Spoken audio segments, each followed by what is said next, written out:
Don't adjust your eyeballs, you read that title right. There are, in fact, at least 10 good scenes in Volume 5. Okay, maybe good is too strong a word. These are the 10 okay, decent, 10 scenes I didn't completely despise with every fiber of my being in Volume 5. So, the first good scene I want to address is the one in Lionhearts Office. This is probably the worst scene in this video because Volume 5 inevitably wasted all this potential, but in order to waste potential, one must first have potential. And RWBY wanting to figure things out, Lionheart lamenting the loss of the huntsman, establishing a logical narrative through line for the volume this early on actually made me believe that this volume could have been the best instead of the uncontested worst.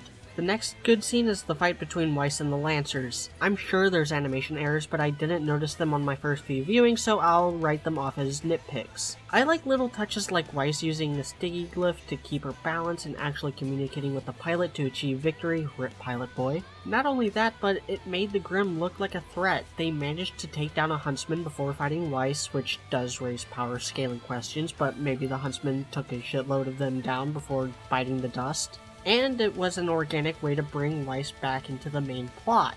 The next scene also involves Weiss, and it's just this bit from the third episode. I've got nothing to say, this face is just so precious, and it fills me with love of life. This scene is so cute that I don't care that it's also one of the most pointless bits in this entire series. Usually I'm not that easy to manipulate, but damn, Weiss is absolutely best girl. The next scene also involves Weiss. Can you see a pattern? Yang and Weiss's reunion is just genuine, heartwarming, cute, and I ship it so hard that when I was asked to do a white knight fic, I shoehorned Freezer Burn in for a threesome.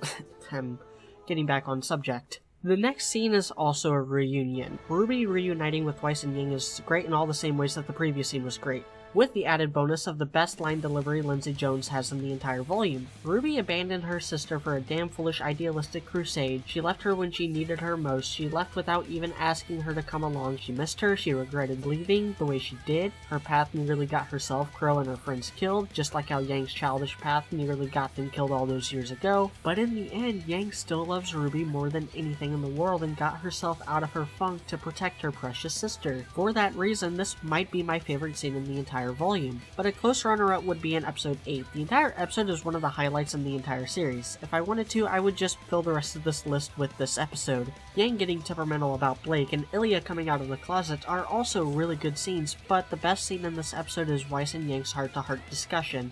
They both feel neglected by their families, they've both had it rough when it comes to forming meaningful relationships, and because Weiss also once harbored ill will towards Blake, she is the absolute perfect person to start Yang on the path to forgiveness. That forgiveness probably came too easily, but like many things in the show, just like Yang's arc in Volume 4, the pieces are there, the connective tissue not so much. And because so much of this volume is bad, I will double dip in this episode. Blake's first scene in this episode is actually better than her other scenes. She wants to believe Ilya's good. Everyone knows the White Fang set her up to take the fall if things go south. Blake wants to reach out to her friend, and so it actually makes perfect sense that she would fall for something like this. And even so, she brought Sun along, which is the single smartest thing Blake has ever done in this entire show. And for the next good scene, it's actually pretty amazing how Blake's arc went from being the absolute worst thing the show had ever done to the best thing in the volume without actually increasing in quality all that much. But aside from the fact that this scene went through 2 writers, the producer, all the animators, and the crew members, and nobody decided to Google how night vision works, this fight scene is pretty dope. Clever use of dust, clever use of semblance, clever use of weapons, all that coupled with the narrative stakes, the character dynamics at play, and the generally good lighting makes this one of the most solid fight scenes in the entire show. It would be in my top 5 if anyone at Rooster Teeth just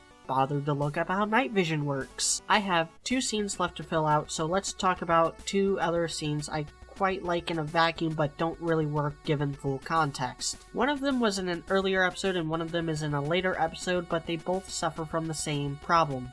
The Toby Problem. Timing. Sienna Khan's death actually does work on its own. It cements Adam as the main villain in Blake's arc, it establishes his worldview, it shows the threat is closer than Blake suspects, and it establishes that Adam is willing to go behind Salem's back for his own ambitions. The reason why this doesn't work is also the same reason Snoke doesn't work. It's in this weird middle ground. It's too soon for her to have been properly developed, and it's too late to be the establishing thing in her story. If this scene happened around the halfway point in Volume 4 and led into the stuff with Ilya in that volume, it would be fine. It would also be fine if it happened at a more critical moment like the Battle of Haven. Maybe have SantaCon go along with Salem's plan until things start to go south and she tries giving up, leading to Adam killing her. And a lot of the same can be said about Jean's semblance. It's perhaps too powerful, and healing powers are always a bag of worms most writers should avoid, but it does fit him a little bit. He's a leader but leads from behind. He's supportive, he has a lot of aura, he wants to be a hero but he sucks at fighting, and by being the white mage he can be everyone's hero without fighting, and it assures that it'll be harder for him to watch a friend die. The problem is that they hyped up his semblance for 5 years, and revealed it in the middle of the lamest 4-episode stretch in the series' history, and said reveal was painfully telegraphed, but I don't hate it, which is more than I can say about the rest of that episode. And to think a lot of you doubted I could find 10 good scenes, so what if 4 of them had massive caveats? I still enjoyed them. Like or dislike whatever you want, so long as you can articulate and back up your points, you're all good in my book. I'm Mediocrity4, thanks for watching.